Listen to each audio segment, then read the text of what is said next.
Bonsoir à tous, bienvenue sur le plateau Equinox Soir, votre décryptage quotidien de l'actualité de lundi à vendredi 19h, 21h, 18h, 20h, GMT. Cela fait 25 ans que la loi numéro 96/06 du 18 janvier 1996 portant révision de la Constitution du 2 juin 1972 fait office de loi fondamentale.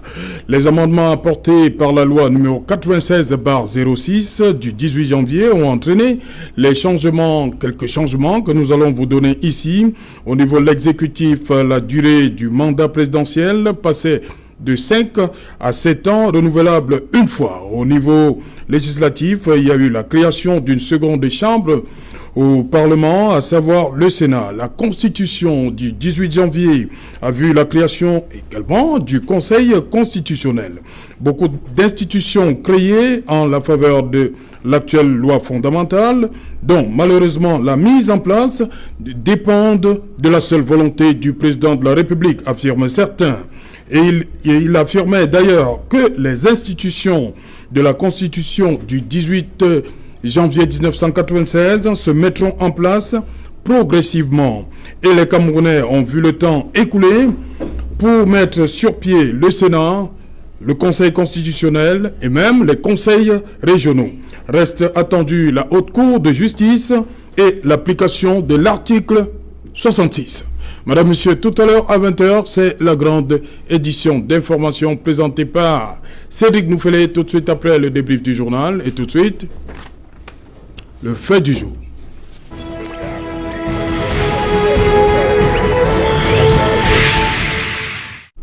En 25 de la Constitution de 1996, à qui profite cette mise en place progressive des institutions. Pour en parler, nous avons invité en plateau ce soir André-Marie Dibom. Bonsoir, bienvenue, meilleurs vœux. Bonsoir Serge-Alain autour, meilleurs vœux. Bonsoir à mes copanélistes et surtout bonsoir à tous les téléspectateurs de la chaîne Equinox Télévision. Voilà, merci. Bonsoir René-Stéphane Goué. Mais bonsoir Serge-Alain. Meilleurs vœux aussi, hein? Meilleurs vœux, mais nous nous sommes déjà vus. Hein. Ah, ok. Même les téléspectateurs ont eu le plaisir de recevoir mes vœux, tout comme j'ai eu du plaisir à travers le forum de l'émission, d'en nous présenter aussi à certains. Merci de m'avoir invité. Le sujet est tendance et un sujet de spécialiste. J'espère que je pourrai apporter une goutte d'eau à la mer pour la compréhension de ce qui se passe dans notre pays.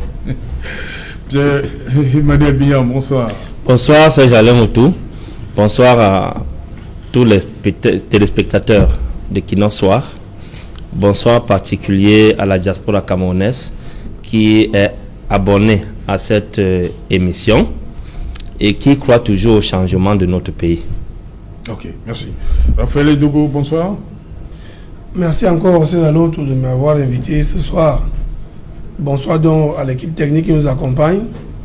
Je voulais dire particulièrement bonsoir aux populations de la ville de Ngomzap. Parce que samedi dernier, j'ai été porté à la tête de la commission en charge de la communication dans notre jargon où nous voulons œuvrer pour le développement. Félicitations. Merci beaucoup. Je pense ici, l'association s'appelle Ngomzap en marche. Nous voulons œuvrer pour que Ngomzap soit également comme les autres villes. Avant, c'était Ngomzap à l'arrêt?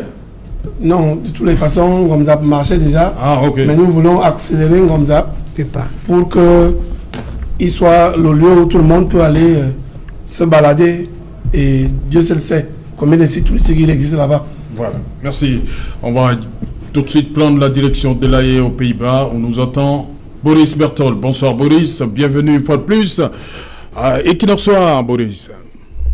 Bonsoir Serge-Alain, bonsoir aux copanélistes et bonsoir aux téléspectateurs d'Equinox TV. Boris Bertol, je rappelle, vous êtes journaliste, écrivain, chercheur en criminologie. Vous êtes auteur de cet ouvrage, L'Otage. On voit le président Biya et le professeur Maurice Kamto à l'affiche. L'Otage.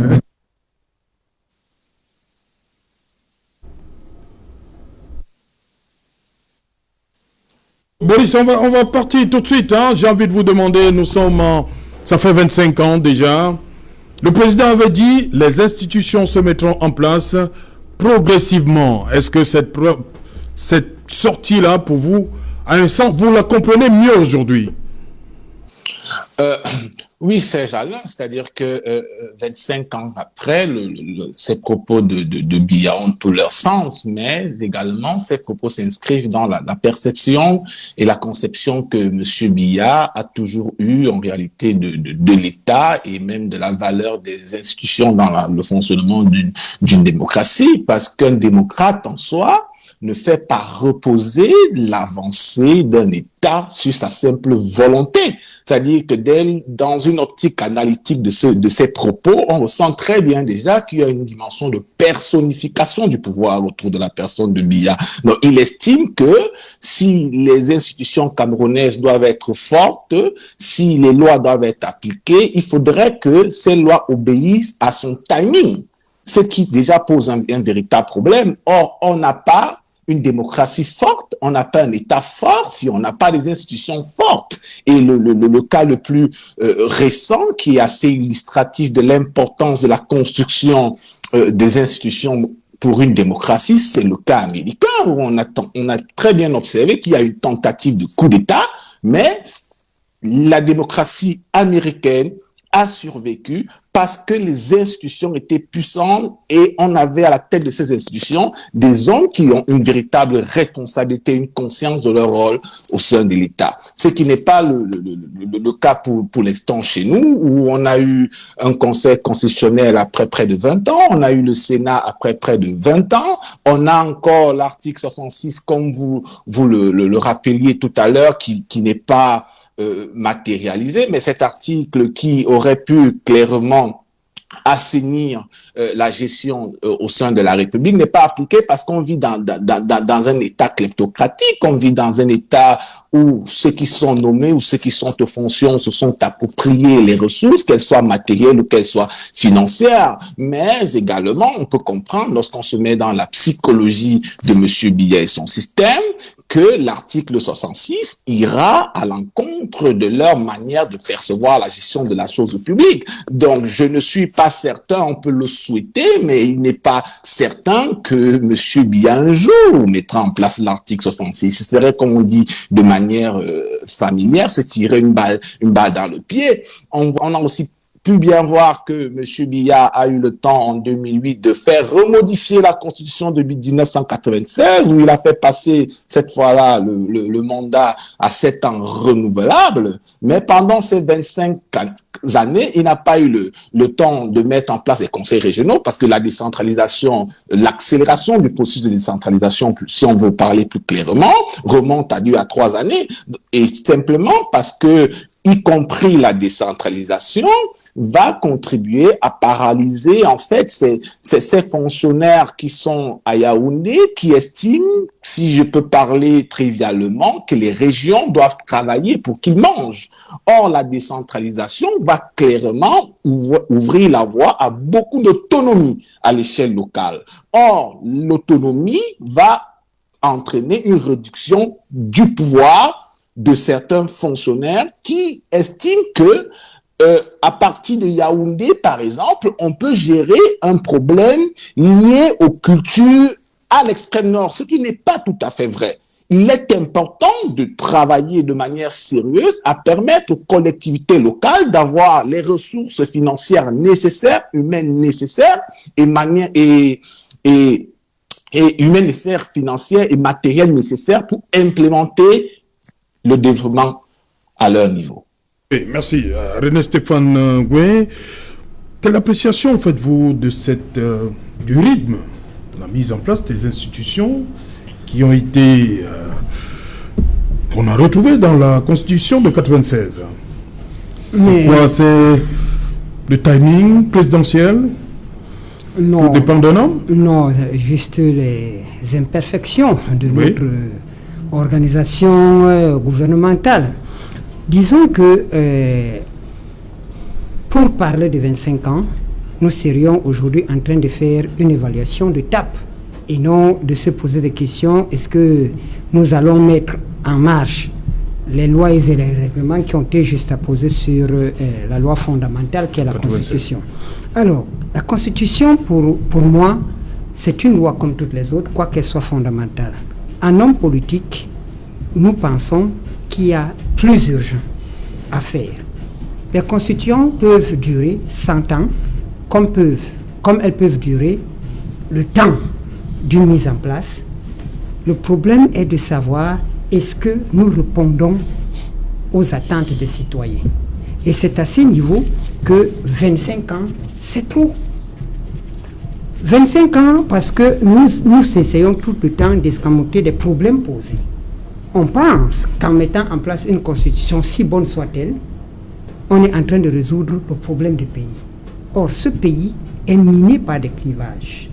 Pour qu'on arrive à un minimum de consensus, à un démarrage, il faut que nous ayons la réconciliation entre frères. Ce que certains appellent, dans un slogan politique repris de manière maladroite, de vivre ensemble. Il faut déjà qu'on accepte qu'on est Camerounais. Qui est Camerounais, qui ne l'est pas? Et ça, ce n'est pas une loi qui nous apprendra à nous aimer. Ce n'est pas une loi qui nous amènera à nous pardonner. Ce n'est pas une loi qui nous apprendra à accepter les faiblesses et les forces des autres. C'est d'abord une culture. Il faut qu'on mette en place une culture camerounaise. Et c'est pour cela que, quel que soit le bout, je me répète, et peut-être les téléspectateurs de Kinox vont se fatiguer par quel que soit le bout par lequel on va prendre le problème du Cameroun, on commencera par le commencement, permettez-moi la tautologie, c'est-à-dire que d'abord nous asseoir, nous regarder droit dans les yeux, nous réconcilier et de mettre le minimum pour vivre ensemble. 25 ans pour se rendre compte que, par exemple, les dernières élections régionales ont présenté des imperfections. Faut-il recommencer? 25 ans pour mettre en place une cour constitutionnelle, c'est énorme. Donc il faut aujourd'hui que nous nous posons de véritables questions. Quel est le problème fondamental du Cameroun? Est-ce que c'est sa loi fondamentale? Est-ce que c'est ses lois ordinaires? Est-ce que c'est des acteurs qui nous gouvernent? Parce qu'on polarise beaucoup le débat autour de M. Biya et d'autres acteurs. Non, il est question de sauver le Cameroun malgré Paul Biya, malgré M. Kamto, malgré tous les acteurs politiques qui sont. Il faut aujourd'hui que nous essayions, tant bien que si peu, à se poser la question, qu'est-ce que nous voulons pour notre pays? La Constitution n'est qu'un élément de cet ensemble-là, mais ce n'est pas tout. Et la preuve en est qu'il nous a fallu 25 ans pour nous apercevoir que celle qui est là actuellement n'est pas bonne et qu'il faut encore tout recommencer, tout remettre à table. Ok. Voilà, André-Marie Dibamou, 22 ans pour mettre sur pied le Conseil constitutionnel, 18 ans pour mettre sur pied le Sénat, 24 ans pour mettre les conseils régionaux. C'est énorme.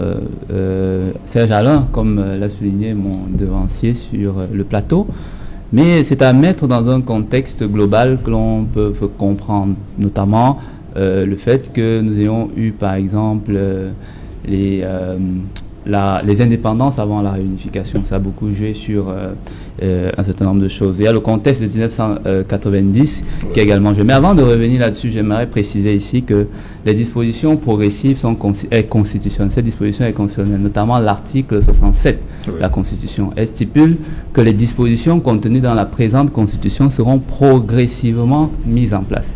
Ça, c'est l'alinéa premier. L'alinéa 2, toujours de l'article 67, précise que pendant leur mise en place et jusqu'à ce que cette mise en place soit définitive, les institutions actuelles de la République continuent de fonctionner. C'est-à-dire quoi? C'est-à-dire que l'Assemblée nationale continue à jouir des prérogatives du Parlement jusqu'à la mise en place du Sénat. La Cour suprême continue à jouer le rôle du Conseil constitutionnel jusqu'à la mise en place de celui-ci. L'organisation institutionnelle de l'État ne change pas jusqu'à la mise en place des régions. Et enfin, si l'élection la mise en place du Sénat arrivait avant la mise en place des régions, à ce moment, le collège électoral pour l'élection des sénateurs serait, n'est-ce pas, constitué exclusivement des conseillers régionaux. C'est constitutionnel, c'est l'article 67, alinéa 6, notamment nouveau de notre Constitution, dont le thème progressivement est constitutionnel. Alors, est-ce que il y a eu violation de notre Constitution? La réponse, c'est non. Mais cela s'inscrit généralement dans un contexte global que j'ai expliqué tout à l'heure. La notion d'État a précédé, on va dire, a succédé on a eu la nation avant l'État.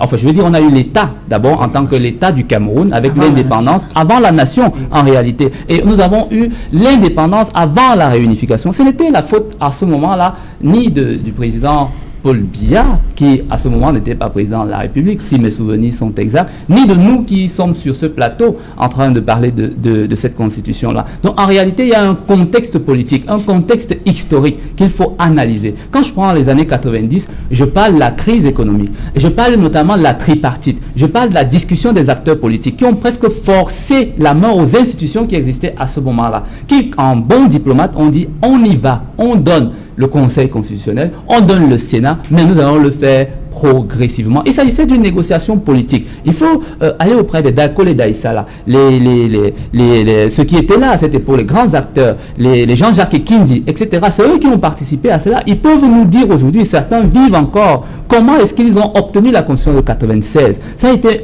une négociation. Ça a été âprement négocié. Le Premier ministre de l'époque, il me souviens... Ça voit tout. Très bien, de regretter mémoire, en l'occurrence, a beaucoup bataillé pour qu'on intègre certaines dispositions de cette constitution. Et les modifications qui ont été apportées parfois par celle de 2008 par exemple, ou celles qui concernent la Troisième République en l'occurrence, ont été depuis 90 réclamées par ces différents acteurs politiques-là, qui voulaient qu'elles intègrent la constitution. Donc moi je pense qu'il y avait un contexte. Et aujourd'hui, nous ne pouvons pas évaluer cette constitution-là, encore moins leur mise en œuvre progressive, sans interroger le contexte de l'époque, c'est-à-dire de 1996. Aujourd'hui, sommes-nous prêts, aujourd'hui, à mettre sur pied un certain nombre d'institutions? Avons-nous les moyens ou les outils de le faire? La question est totalement entière. Je ne serai pas pessimiste, je ne serai pas optimiste, mais je dis qu'il y a des questions à se poser. Notamment l'article 66, notamment la Haute Cour de justice, qui doit juger par exemple le chef de l'État sur des questions de haute trahison, qui peut juger le Premier ministre, chef du gouvernement, ou les membres du gouvernement sur le complot contre la sûreté de l'État. Alors, aujourd'hui, puisque nous avons questionné, nous avons même presque jugé le Conseil constitutionnel en son temps, aujourd'hui, ici, une haute cour de justice arrivait devant un tribunal criminel spécial qui est déjà trop puissant, une cour suprême qui est... Alors, comment est-ce que ces différentes institutions républicaines palliatives à la Constitution de 96 qui tarde à se mettre en place vont se chevaucher ou s'entremêler dans un microscope, dans un pays qui est, en tout cas, pour le dire le moins, jeune. Ok, Pierre-Emmanuel Biyan, pour vous, ces rythmes-là, elles vont se mettre en place progressivement. C'est à quoi on assiste là? J'ai pris 3 exemples. Hein. 18 ans pour le Sénat, 22 ans pour le Conseil constitutionnel et 24 ans pour les conseils régionaux. SAO, s'il faut 25 ans pour que un ministre qui est nommé lève la main et dise que moi, monsieur tel, à partir de ce jour, je prends ma charge, je déclare que j'ai une villa, j'ai un véhicule, j'ai un terrain à PK14. Non, vous êtes à l'article 66, on n'a même pas encore... Je sais. S'il faut prendre 25 ans pour faire cela, oui. Je pense que même jusqu'au retour de Jésus-Christ, on n'y arrivera pas. En fait, ce qui est important de relever ici, c'est le contexte dans lequel cette constitution de 96 a vu le jour. Oui. Tout est parti des braises que le Cameroun a connues dans les années 90. Oui, au début des années 90. Alors, lorsque le vent de la liberté, du pluralisme a soufflé dans tout le monde entier, en l'occurrence au Cameroun, il était question que le multipartisme soit installé. Il y a des pontes du régime de Paul Biya, RDPC. Il y en a qui allaient faire des messes à l'église, à la cathédrale, pour que Dieu empêche le Cameroun d'avoir le multipartisme. Il y en a qui faisaient des marches. Je vous assure qu'on a vu de toutes sortes d'exactions de la part des membres du gouvernement et des gens du RDPC. Mais malgré cela, quand même, le multipartisme a vu le jour au Cameroun. Alors, lorsque les émeutes ont commencé, le Cameroun avait une possibilité, l'État du Cameroun, le gouvernement, soit de faire une conférence nationale souveraine, soit de faire la tripartite. Mais le danger avec la conférence nationale souveraine était que le premier objectif, c'est qu'il fallait faire table rase de toutes les institutions qui étaient là. C'est-à-dire comme si le Cameroun n'avait pas d'institution. Rédiger une nouvelle constitution, l'adopter et mettre en place un gouvernement de transition qui allait organiser une élection. Et si Paul Biya acceptait cela, il allait être en difficulté. Il a refusé d'accepter cela. Nous sommes acheminés vers une conférence, une tripartite. La tripartite s'est tenue au Palais du Congrès pendant 2 semaines. C'est-à-dire que c'était du 30 octobre au 15 novembre, quelque chose comme ça, là, 1991. Et il faut également relever que pendant la tripartite, le manque de consensus s'est fait rapidement voir et la volonté du président Paul Biya a imposé ce qu'il voulait donner aux Camerounais. Voilà pourquoi à un moment donné, certains leaders de l'opposition comme John Fundi avaient abandonné les débats quelques jours avant de revenir sur la médiation de Christian Toumi et d'autres acteurs qui étaient présents. Néanmoins, ils ont abouti à certaines recommandations. La première recommandation était qu'il fallait que l'opposition lève le mot d'ordre pour les villes mortes, qui avait déjà paralysé le pays pendant pratiquement un semestre, c'est-à-dire 6 mois. L'économie était à terre, le commerce était à terre, et le climat social était très délétère. Alors, l'une des recommandations également était qu'il fallait que dans l'avenir, le gouvernement, pour prendre des décisions, réunisse un minimum de consensus avant d'avancer. Et l'une des recommandations également était le projet de rédaction d'une nouvelle constitution. Et une commission technique a été mise en place. La commission technique avait pour objectif de mener les travaux pour rédiger cette nouvelle constitution. Et après avoir présenté ces travaux, on devait organiser une nouvelle tripartite. Une seconde tripartite devait être organisée. Mais cette seconde tripartite n'a jamais eu lieu.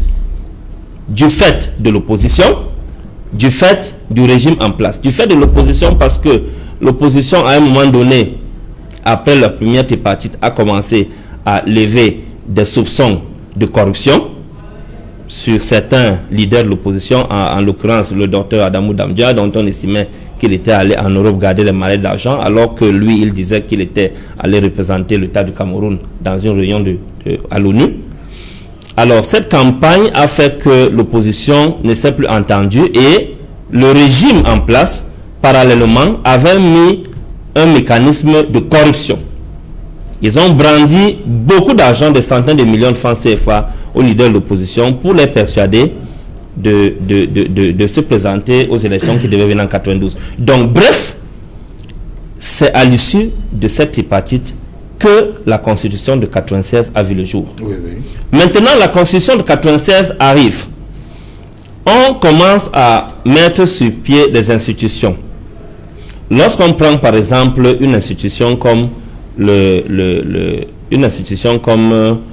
Conseil constitutionnel qui a vu le jour tout récemment, on constate que c'est une institution... Février 2018. Oui, février 2018. C'est une institution qui est fondamentale pour l'alternance au sommet de l'État. Mais qu'est-ce qu'on constate? On constate qu'elle n'a aucune indépendance. On voit certains membres du Conseil constitutionnel qui, jusqu'à la veille de leur nomination, sont encore militants du Rassemblement démocratique du peuple camerounais. Je dis à la veille de leur nomination. D'aucuns, même pendant qu'ils sont déjà nommés, nous avons vu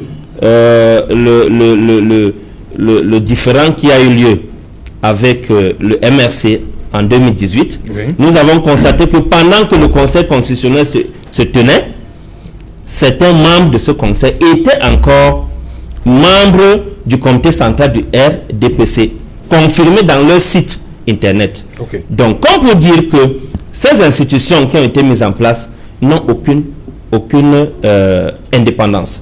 Quand on prend par exemple une institution comme quand on prend par exemple le pouvoir législatif, on constate que le pouvoir législatif devait être indépendant.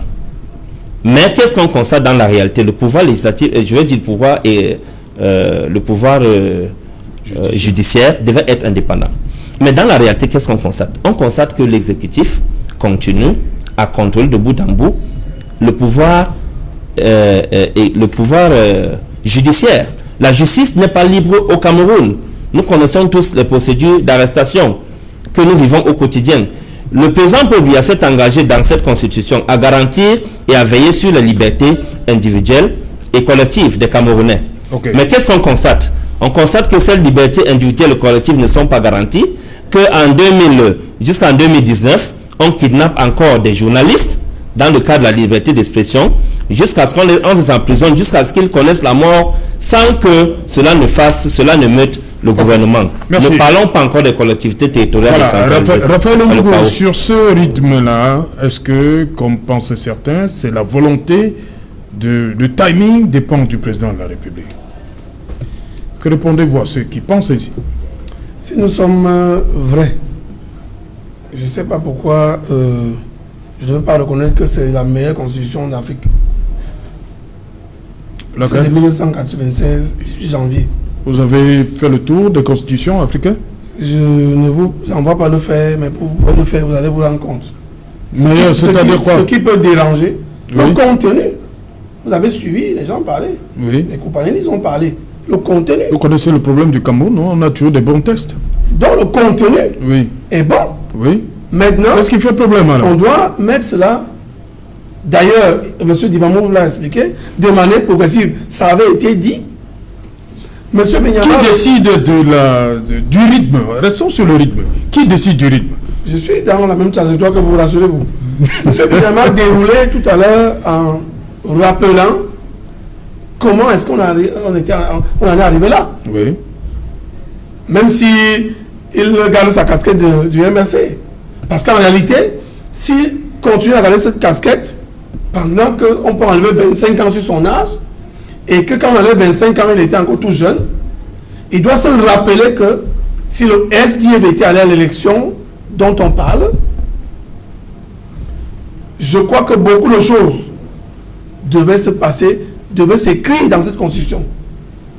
Parce qu'on avait là 4 partis politiques. Et vous le savez très bien que si ça n'avait pas été le parti politique de M. Dakoli Daïssa là, MDR, et le RDPC était en minorité. Donc, c'est pour dire quoi? C'est pour dire que quand on aime ce pays, ceux qui étaient la tripartite, qui avaient accepté ce qui s'était dit, ou ceux qui avaient accepté l'élection, ils avaient l'amour pour le pays. Parce qu'ils pouvaient aussi rester dans la posture d'aller discuter, de descendre dans la rue et tout et tout. Tout ce que nous avons connu en 90 jusqu'en 92. Parce que je voulais quand même vous dire qu'à l'époque, j'allais au lycée d'Ongoumou. Lorsque M. Fondi est arrivé à la gare routière de Mbalmayo, voyez-vous, je suis dans Ngomzap, mais je ne rentrais pas le train par Mbalmayo pour arriver dans mon village. Alors, à la gare routière de Mbalmayo, lorsque M. Fondi est arrivé là, c'était vraiment le power que tout le monde connaissait. La question c'est de savoir pourquoi est-ce qu'il n'a pas allé à l'élection législative. Or, avec tout le score que nous connaissons tous ici, si M. Fondi a participé à cette élection, mon Dieu, peut-être on ne serait plus en train de discuter du RDPC qui avait donné des centaines de millions et tout. Sauf à me démontrer que M. Fondi était corrompu à l'époque. C'est pour ça qu'avoir l'amour du pays n'est pas la personne de Ndoubou ou bien X ou Y. Avoir l'amour du pays, c'est de ne pas avoir les hommes forts, d'avoir les institutions fortes. Cela est valable pour tout le monde. Pourquoi? Parce que beaucoup parmi nous là, peut-être pas nous, le peuple, mais ceux qui ont la charge du sujet, ce n'est pas les partis politiques, pensent que après eux, il n'y a plus de partis politiques. Et c'est ça qui dérange véritablement notre pays. Parce que même si nous disons aujourd'hui, nous pensons que M. Kamto, et c'est un grand professeur d'ailleurs, tout le monde a beaucoup de respect pour lui, mais sauf que à un moment donné, il ne faut pas croient qu'on doit prendre la préséance en tout. Du coup, on se retrouve là où on est en train de discuter aujourd'hui. Moi, je vous ai dit que c'est la meilleure constitution parce que le contenu est bon. Maintenant, qu'est-ce qui s'est passé pour qu'on en arrive là? Les institutions, M. Dibamou, vous répondez à ma question là? Je suis en train d'arriver là. Comment vous allez d'abord où? Je suis en train de vous dérouler comment est-ce que... Je vous ai demandé, est-ce que ce timing-là, beaucoup pensent que ça dépend du président de la République? Actuellement, oui. Donc, si vous voulez parler de timing, parce que vous voulez m'empêcher de dérouler, je dois dérouler. Non, vous ne devez pas répondre à ma question. Oui, mais la question est là, mais permettez-moi de dérouler, moi aussi. Allez-y. Là, on dit quoi? La question que vous me posez, M. Dimamou avait répondu à ça. Ça dit qu'il vous a dit que dans l'article 67, c'est écrit de manière, donc progressivement. Et M. le Président de la République vous a toujours rappelé que... Je vais faire simple, Raphaël. Oui. Pourquoi le président, on décide de mettre sur pied le Conseil constitutionnel en février 2018 et pas en février 2017 ou bien en février 2019? C'est ça ma question. Vous avez Pourquoi seulement en 2018? C'est parce que c'était le moment opportun. Opportun pour qui? Parce que le Conseil constitutionnel siégeait déjà en lieu et place. Est-ce que... non, je veux comprendre. Je vous réponds seulement février 2018. Je vous réponds que oui. Le Conseil, la Cour suprême, oui. siégeait là comme tel. L'élection présidentielle de 1992, oui. L'élection présidentielle de 1997, oui. Et celle de 2004. Oui. 2011 également. 2011, oui. Donc pourquoi forcément pour 2018, il faut à tout prix mettre le Conseil constitutionnel? C'est ça ma question. C'est vous qui voyez ça. Mais ça se voit pas. Vous voyez pas ça comme ça? Je ne vois pas ça comme ça. Vous voyez comment? On aurait dû, après 92, oui. Imposer qu'à l'élection de... Non, partons de 96. On ne parlait pas encore. 96. La Constitution est déjà là. Pourquoi on n'est pas mis sur pied avant l'élection pourquoi avant 2004? Vous voyez la difficulté que nous avons là maintenant? Oui. C'est parce que on est à la Constitution de 96. Oui. Les élus qui ont travaillé cette Constitution ont été élus en 92. Oui. Et on ne peut pas ne pas parler de 92 pour aller en 81, jusqu'en 2008 si vous voulez. Oui. Parce qu'en réalité, ce sont les élus, ce sont les députés qui ont travaillé cette Constitution. Et justement, Dieu seul sait que le RDPC, je vous l'ai dit, l'UNDP avait une soixantaine de députés. Oui, 68. Très bien. Et puis l'UPC avait 18, si ce n'était pas monsieur Dakoye du MDR. Oui. Donc je vous explique donc que, est-ce qu'en ce moment-là, entre 96, prenons donc 96, il y a eu l'élection présidentielle en 97, en 2004 et en 2011. Oui. Mais de manière progressive, le temps de prendre des dispositions pour cela. Ce n'est pas une affaire de personne où vous estimez, peut-être pas vous, ou le peuple estime, où certains pensent que c'est par rapport à vouloir garder le pouvoir. Je vous ai dit que personne l'a dit. Non, c'est ce que beaucoup pensent. Vous avez suivi tout à l'heure, M. Benyam, vous a dit que non, il y a eu de l'argent qui a circulé. Ce que moi je voudrais que le peuple retienne, c'est que les hommes vont passer, les institutions resteront. Ça veut donc dire quoi? Ça veut dire que lorsque je suis élu dans une institution, que je travaille non pas pour moi, mais pour le peuple camerounais et pour le pays. Oui. Il faut que les Camerounais aient l'amour de ce pays pour que certain nombre de choses ne nous arrivent plus. Ok, merci. Stéphane Gouye va d'abord répondre. Oui, je me plateau d'abord avant Boris. Oui, ma gêne est grande. Oui. Je me retrouve sur un plateau où on refait l'histoire et l'histoire des vainqueurs. Oui. En même temps, on parle de la technique constitutionnelle qui est la mise en place progressive. Mais à l'invitation, on m'a parlé du timing. Oui. Donc ma gêne est grande. Je voudrais quand même si je ne veux pas vraiment m'appesantir sur l'histoire, faire remarquer à mes jeunes compatriotes, parce que moi, les années 90-91, je n'étais pas spectateur, j'étais acteur. Vous étiez acteur. La première fois que les banderoles sont déployées au Cameroun pour la revendication de la conférence nationale souveraine, c'est lors du procès Ndiaye Munga. Ce n'est pas, l'UDC n'existait pas, le parti de Dakolo n'existait pas, le parti de M. Belobouba n'existait pas, et ces banderoles étaient signées UPC. Pourquoi revendiquions-nous la conférence nationale souveraine? Et c'est pour ça que je refuse ici de venir parler de l'histoire et de dire la technicité à mettre en place des institutions, parce que nous pensions qu'à la sortie du parti unique, tout comme nous le pensions en 61 à Fumbal, qu'avant toute mise à pied des institutions, il faut d'abord que les Camerounais se réconcilient. Et qu'ensemble, après avoir fait le bilan de ce qui nous opposait hier, nous mettons en ordre de bataille pour une nouvelle république. Okay. Et c'est la même chose que j'ai dit ici, que pour moi, ce n'est pas le fait que l'article 67 dise que ça va se mettre de manière progressive. Encore moins ce que mon co-collégiste de gauche dit, que c'est les meilleures lois. Les lois peuvent être meilleures. Mais si les acteurs n'ont pas la bonne foi et n'ont pas la volonté de les appliquer, on est au même, c'est-à-dire on est au même stade. C'est pour ça qu'il est question pour nous.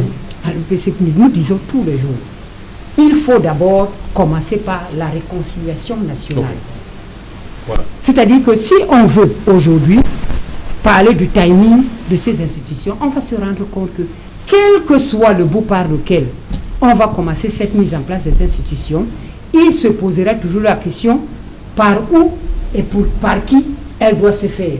Et à ce niveau, lorsque j'ai vu le titre du livre de Berthold tout à l'heure, ça m'a fait esquisser un sourire.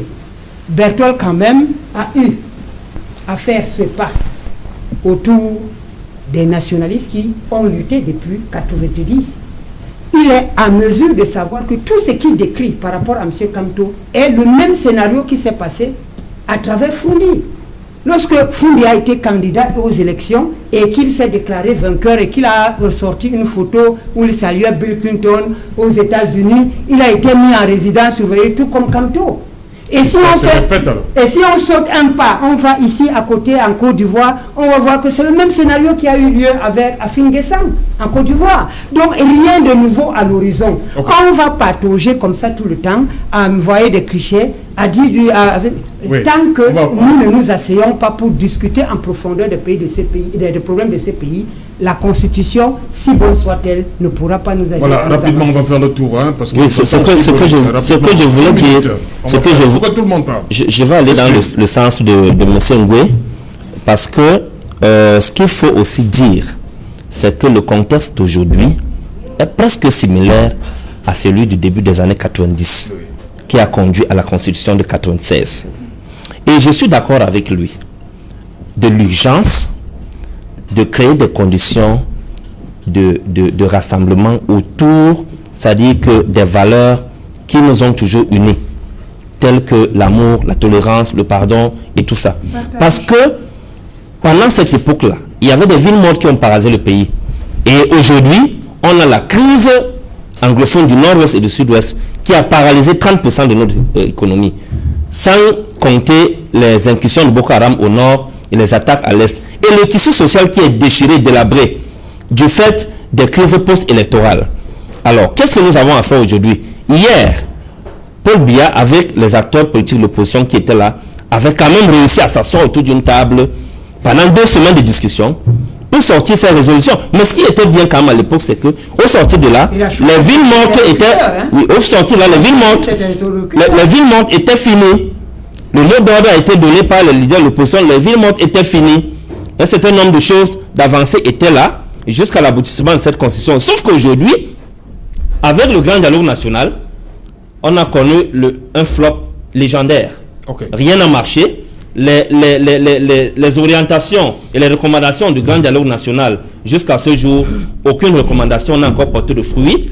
On a parlé de 15% de transfert des ressources de l'État, du budget de l'État vers les collectivités décentralisées, territoriales décentralisées. Rien n'est fait à l'horizon 2021. Merci. Donc je pense qu'il est urgent que le président Paul Biya, son régime et lui, trouve des moyens, pas la tripartite, trouve des moyens de créer des conditions qui vont nous permettre de s'asseoir pour discuter de la crise anglophone, la résoudre, et puis voir dans la Constitution quelles sont les dispositions qui peuvent nous permettre d'avoir un consensus sur le code électoral. Merci André-Marie Dibamou, avant Boris Berthold, parce qu'on s'achemine vers le journal. En réalité, les institutions, c'est quoi? C'est des hommes pour les diriger, c'est un cadre pour l'exercer. Si je prends le cas du Sénat, aujourd'hui, nous n'avons pas un Parlement capable d'abriter un Sénat. Moi, je n'essaie pas de justifier pourquoi les institutions n'ont pas été mises sur pied. J'essaie de comprendre la rationalité qu'il y a derrière le retard. Si nous prenons le cas du Sénat, le Sénat n'a pas de siège actuellement dans notre pays. Le gouvernement même, qui est une institution de la République, de l'État, n'a pas, tous les départements ministériels ne sont pas logés dans un bâtiment qui est connu, etc. Bon, je voudrais essayer d'expliquer les contingences économiques de notre pays, les infrastructures, le problème d'infrastructure qui est en œuvre, qui font que le retard, parce que c'est la question que vous avez posée tout à l'heure, qui font que le timing peut être observé en fonction de cela. Jusqu'à très récemment, le Conseil, la Cour constitutionnelle siège au Palais des Congrès de Yaoundé. C'est pas son siège. En réalité, il faut construire... Le Conseil constitutionnel, autant pour moi, siège au Palais des Congrès. Il faut construire un Conseil constitutionnel, un immeuble qui abrite le siège du Conseil constitutionnel dans notre pays. Ce n'est pas encore le cas. Le gouvernement, vous allez voir, l'immeuble ministériel numéro 1 qui est situé, qui est l'ancien immeuble de la mort, soit dit en passant, alors abrite au moins 15 départements ministériels. Vous avez l'immeuble ministériel numéro 2, celui qui habite les services de l'enseignement supérieur. Il y a une vingtaine de départements ministériels. Vous comprenez que le problème infrastructurel peut justifier le timing. Les problèmes économiques, justement, elles sont relativement liées, peuvent être des contingences qui ont concouru à la mise en œuvre tardive, au mieux du timing qui est choisi pour mettre en œuvre les institutions. Si nous prenons la plus récente, c'est-à-dire les régions, où est-ce qu'elles vont siéger? Vous êtes posé la question. Les conseillers régionaux qui sortent de la dernière mandature siègent en réalité dans les services du gouverneur des régions, quand ce ne sont pas à la communauté urbaine de la région. Donc en réalité, il y a un problème d'infrastructure qui est lié notamment à un problème historique de ce que il y a eu les indépendances, il y a eu la réunification, on a réclamé des choses. Parfois on a dit ok, prenez. Il y a un adage qui dit, c'est pas, c'est une vérité, une légende urbaine, que lorsque vous êtes pressé en réalité, vous demandez beaucoup, Dieu il vous donne cette chose-là, même si elle est au feu, elle n'est pas encore cuite. Tant pis pour vous si c'est du macabo, en réalité il vous gratte après. Donc il faut qu'on sache ce qu'on veut et à quel moment on le veut. Et quand les institutions qui arrivent, au moment où elles arrivent, en réalité nous permettent de mieux gérer notre État en fonction de nos contingents de pays pauvres et très endettés. Voilà. Il est là, Cédric Noufelé. Bonsoir. Au menu ce soir, Cédric Noufelé. Bonsoir Serge Alain, bonsoir aux invités. Ce soir, des analystes politiques jettent un regard critique sur la mise en œuvre des institutions prévues dans la Constitution du 18 janvier 1996. 25 ans plus tard, le constat est inquiétant. Selon les analystes, la mise en œuvre a été faite selon un agenda des dirigeants qui ont manœuvré pour se maintenir au pouvoir avec des réformes loin d'être en phase avec les attentes des populations. Nous en parlerons dans le journal de 20h. Nous évoquerons également l'insécurité grandissante dans la ville de Douala, là où des populations ont manifesté pour exprimer leur ras-le-bol face aux multiples agressions à main armée enregistrées dans les banlieues de la capitale économique du Cameroun. Nous parlerons également dans le journal de 20h du grabuge survenu à la Fédération camerounaise de football. Des présidents de clubs, ils sont revenus. Il y a eu des échauffourées. Certains d'entre eux ont été interpellés. Nous ferons le point dans la page sport du 20h. Et dans quelle ambiance les rencontres, les toutes premières du CHAN édition 2021 se sont déroulées dans la ville de Limbé, en plein cœur du chaudron de la crise anglophone. Nous en parlerons dans quelques instants. Serge Alain. Voilà, justement, madame, monsieur, dans une trentaine de minutes, ce sera Equinox Soir, deuxième partie, le temps du débrief. Mais avant cela, une page de pub. Mais avant cela également, et après cela, ce sera le 20h, le 20h le plus attendu, le 20h de Cédric Noufelé. 7 conseils pour se protéger contre le nouveau coronavirus. 1. Lavez-vous régulièrement les mains à l'eau